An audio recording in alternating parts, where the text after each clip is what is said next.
the channel. Welcome back to Tom and Sam Rank a Band in person. Woo!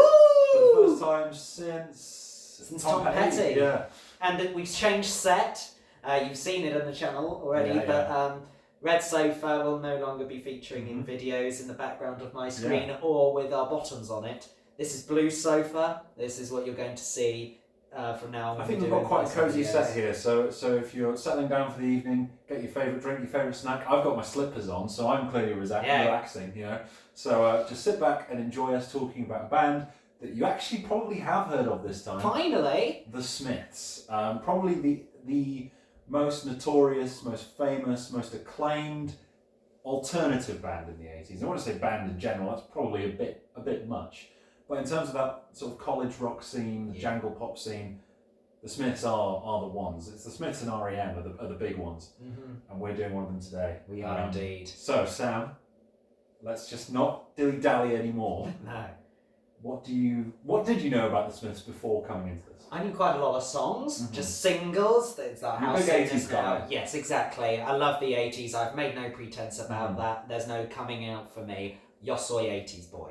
I loved the 80s. It was bound to be that the Smiths were going to fall into my listening experience. I knew How Soon Is Now, There's a Light That Never Goes Out, There's Charming, the big Man, ones, please, please, please, let me get what I want. Yeah. And a few other little ones scattered here and there, but I'd never listened to an entire album until we decided to do one of these. I have no idea how that's gone for you, so it'll be interesting to find out. I think that face says a lot about how it went. So I'm a big Smiths fan. I wasn't always. In fact, when I met you, I really didn't like the Smiths. I know, I remember. And I think a lot of it was down to Morrissey's voice. It's very take it or leave it. I've come to really like his voice now. I do have to be in the mood, which luckily for this listening, I definitely was, because my opinion of the Smiths has gone up massively from where it was, and I already like them. So I'm excited to go into it. I'm going to go first for this one, so you can go first for Simon & Garfunkel. When we record that, look out for that one very soon. My number 5. Now let's get all of the dilly-dallying out of the way. Yeah, let's jump on into it. My 5, we're going back all the way to the start with the Smiths' self-titled from 1984, which I have as a 7 out of 10. Wow. And this was not always my least favourite, and to say least favourite is fair. There was definitely an album where I was like, oh, I don't like that one, but I like all the other ones, and that album has gone up on my list. So, this one, I do like it. The biggest problem for me is that the songs that are on here, I prefer a lot of the versions on Hatful of Hollow. Right, yeah, fair. So, which come later, and it's got a more accomplished production. It's more sort of, it's just easier on the ear to me. And I'll be honest, when I first listened to The Smiths, I didn't really get The Queen Is Dead the first time I listened to it.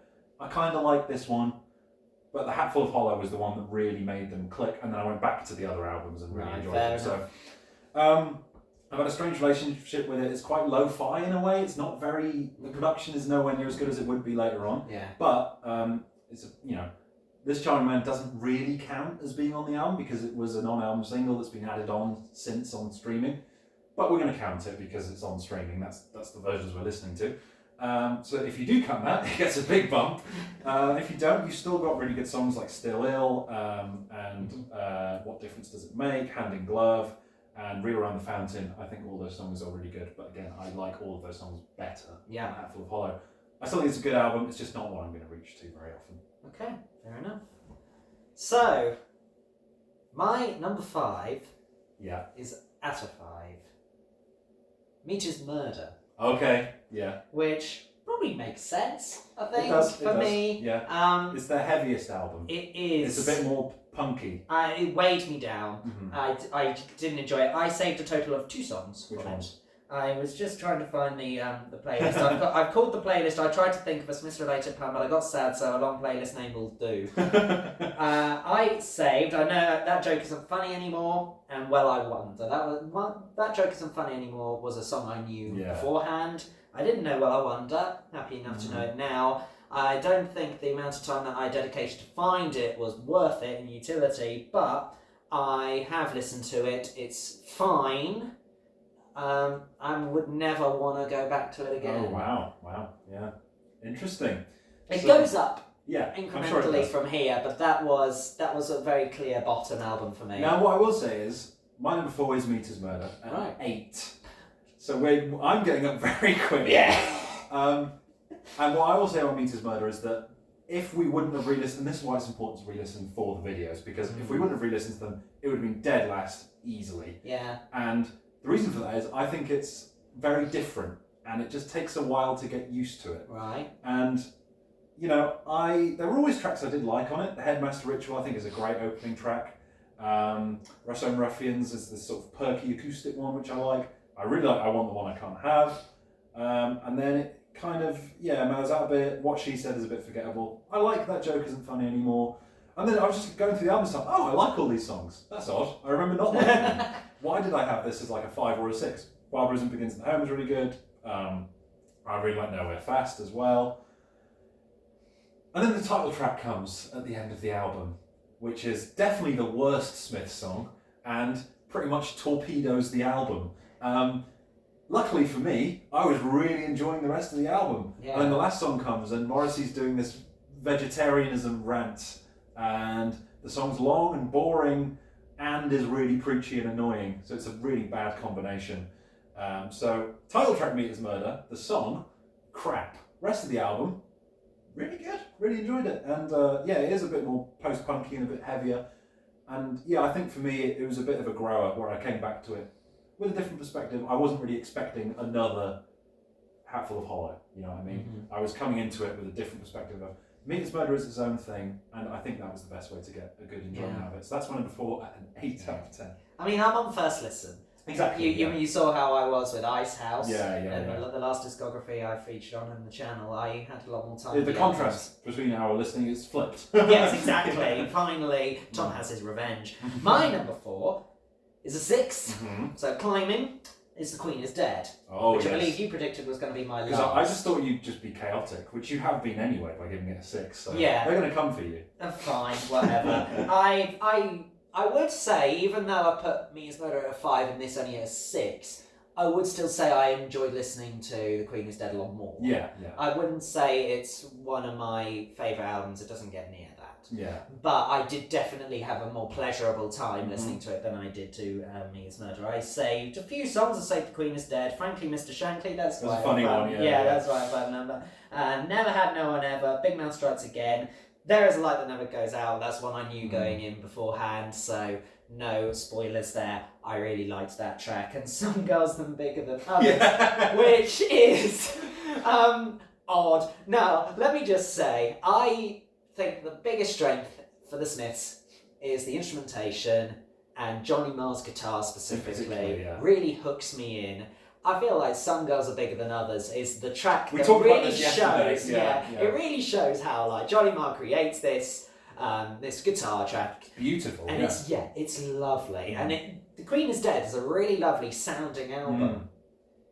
Morrissey then sings on it. Yeah. And he sings some really strange stuff. Yeah. And it just feels not, it doesn't feel like it goes. Yeah. On this album. There just doesn't seem to be that working relationship between the instrumentation and the lyrics on this album. So it got dragged down for me there.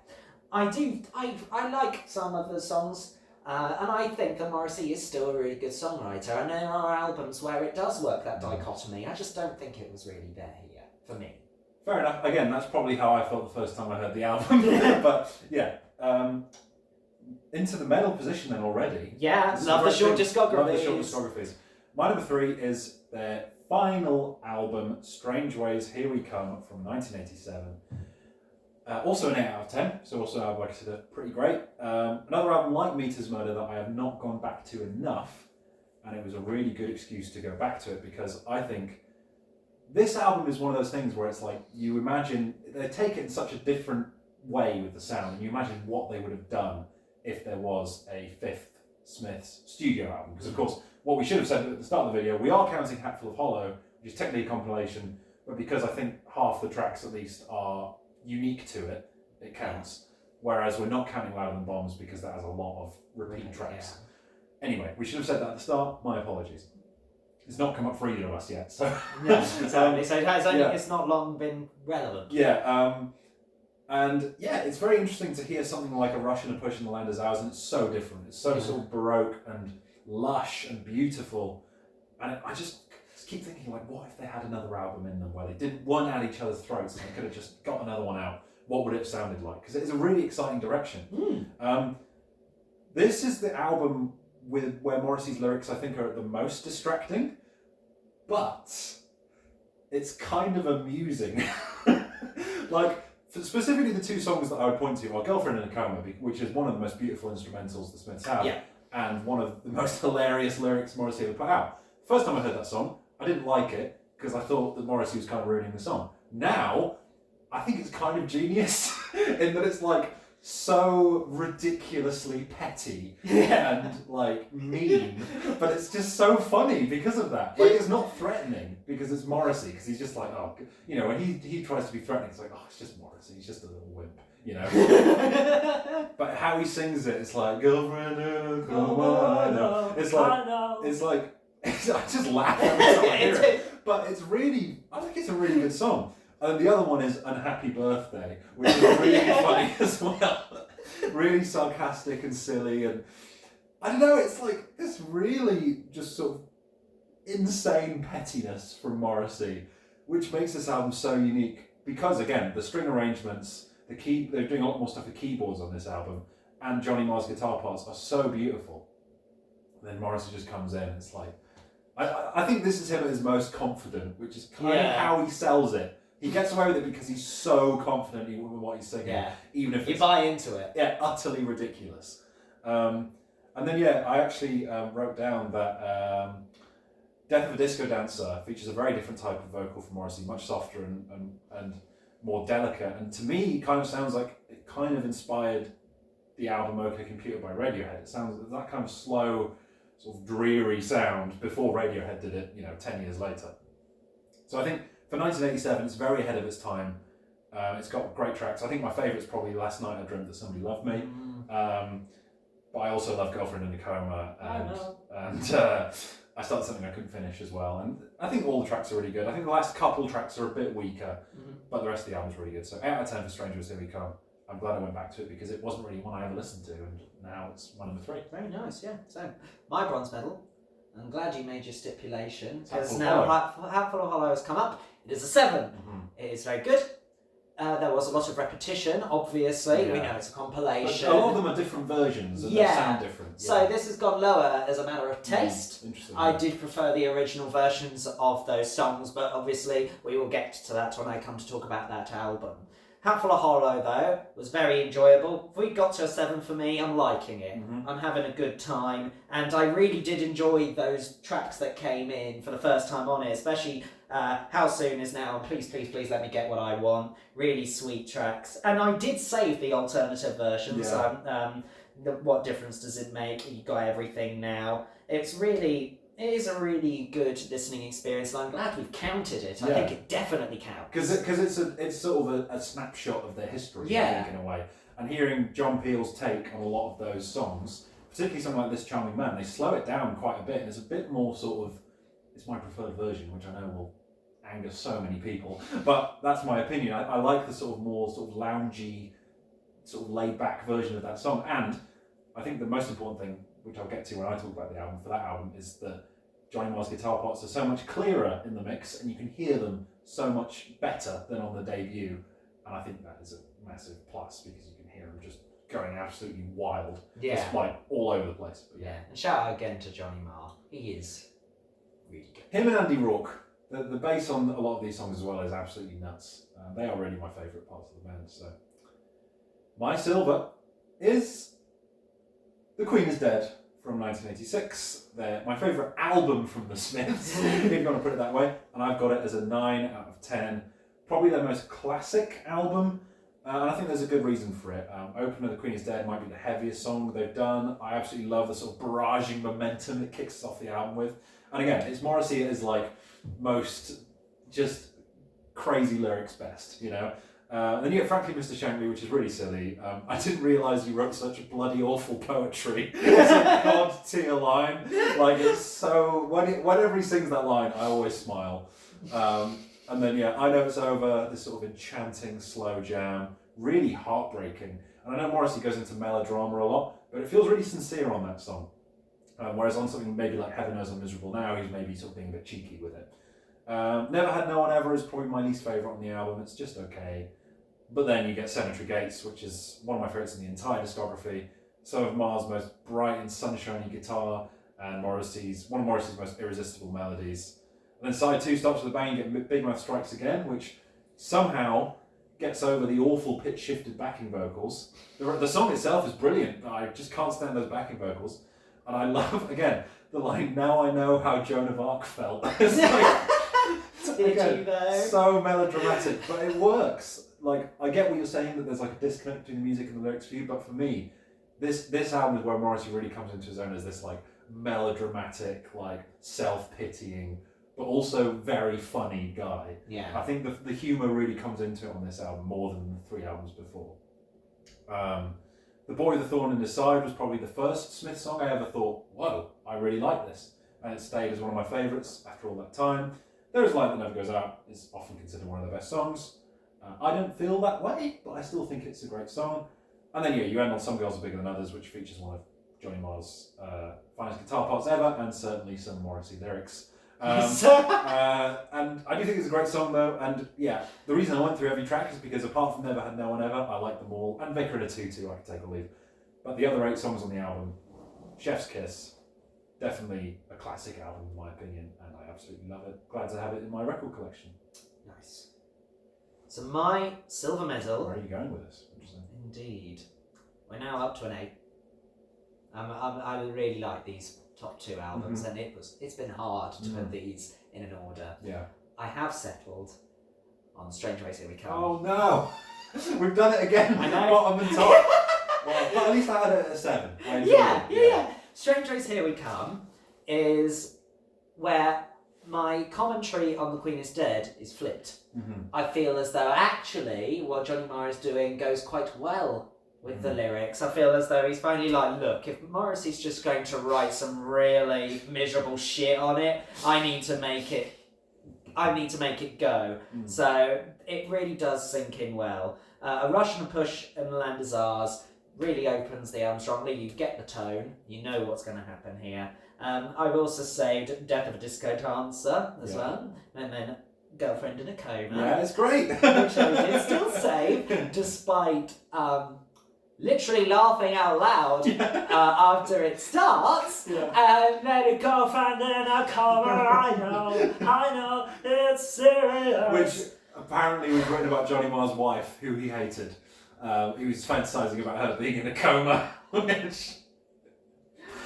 But again, if anybody else would have done that, I'd be like, well, that's really shitty. But because it's Morrissey, there's just something so pathetic about it that, like, I just laugh at it, you know? So, I still saved it, still enjoyed it. Yeah, the instrumentation on that track's great. Yeah, and I saved most of it. But the standout, I agree with you, is Last Night I Dreamt Somebody Loved Me. There's something very epic about the instrumentation. The intro is so long and very dreamy, and then it bangs in. Yeah. Morrissey's there. It seems like he's singing over the song rather than just doing his own thing over it. It feels cohesive. This album is very cohesive. I really did enjoy it. I will talk when we get to Gold about why it didn't make it to that position. I'm very intrigued to hear you defend your argument, because my number 1 is Hatful of Hollow. Yeah, fair a enough. compilation from 1984, which I have also as a 9 out of 10. So no 10s for the Smiths, but a very strong set of scores across the board. And this was the album that really made the Smiths click for me. Just hearing those versions in a more clear and just more polished and I felt like studio-centric environment. Having someone like John Peel come in and really just get the best out of those songs, coupled with the amazing songs that show up here for the first time. You open up with William It Was Really Nothing, which is a barnstorming opener and highlights, I think, what is the album's greatest strength, the production and mixing. Johnny Marr and Andy Rourke's intricate parts I heard crystal clear at all times. It really highlights their talent as musicians. What Difference Does It Make is, I think, improved over the debut version. I really love that alternate different tempo of This Charming Man. You get the harmonica in Still Ill, which is a really cool addition. Then you get How Soon Is Now, coming right off This Charming Man, back to back, is like almost illegal. The The sound of the guitar is so captivating and hypnotic. And then you end side one with Hand in Glove and then Still Ill, which, you know, both have some Johnny Marr harmonica on it, very fun songs. So side two I had a lot to live up to. Bang! Heaven Knows I'm Miserable Now. Love that song. At one point would have been my favourite Smith song. Is it still now? You'll have to find out. The interplay between Marr and Rourke really sounds better than on this song, and it's almost like a sophisti-pop sound on that song, which is really cool.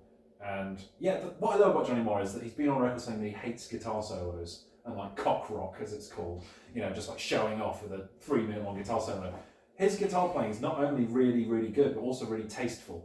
And he'll do these like little parts that just complement the song really well. And they're not really showing off, it's just creating this texture that fills out the song that I really, really enjoy. And I think really what I love, I didn't really mention this, we're talking about the Self-Titled album, I think there's an issue with the sequencing with that album. I don't really think Reel Around the Fountain works as an opening track. It's a bit too long and ballady to be the opener. And I thought that from the first time I listened to it. And then I came to this album, like, oh, Reel Around the Fountain is the second to last song. That works so much better. So the last 3 songs work together, I think, really well. You get Back to the Old House, which is this sort of bedtime story type vibe, which I really like. Then you get Reel Around the Fountain, the chorus, 15 minutes with you. Oh, I wouldn't say no. Really great. And then Please, Please, Please Let Me Get What I Want is the perfect way to end. Coming right off, I love those 3 tracks together. Sometimes I'll listen to them all, you know, back to back to back. And yeah, what a collection of songs. I know not everybody agrees, but I think a lot of them are improved from the debut versions. And I think to me it is the Smiths at their best, which is why it's my number 1. Yeah, makes sense. I'm with you. So my number 1 was Tom's number 5. Yeah. The Smiths' self-titled debut. Now, I really like this album for its, what you call lack of production, what I would call its rawness. I felt something very strong, it felt very pure, felt like everything was working well. I didn't see that division between Johnny Marr and Morrissey here that I would come to recognise later on. I really did enjoy this album as a listening experience. I think it flowed really well, and I think it's a toss-up between this and Hatful of Hollow, but I think I saved more songs on this than any other album. Well, Hatful of Hollow has a lot more songs as well. So, yes. Yeah. I really enjoyed a lot. I mean, I loved Hatful of Hollow because it repeated some songs from this album, but it just so happened that I preferred how they sounded here. And that rawness is what pulled it up from Strangeways Here We Come.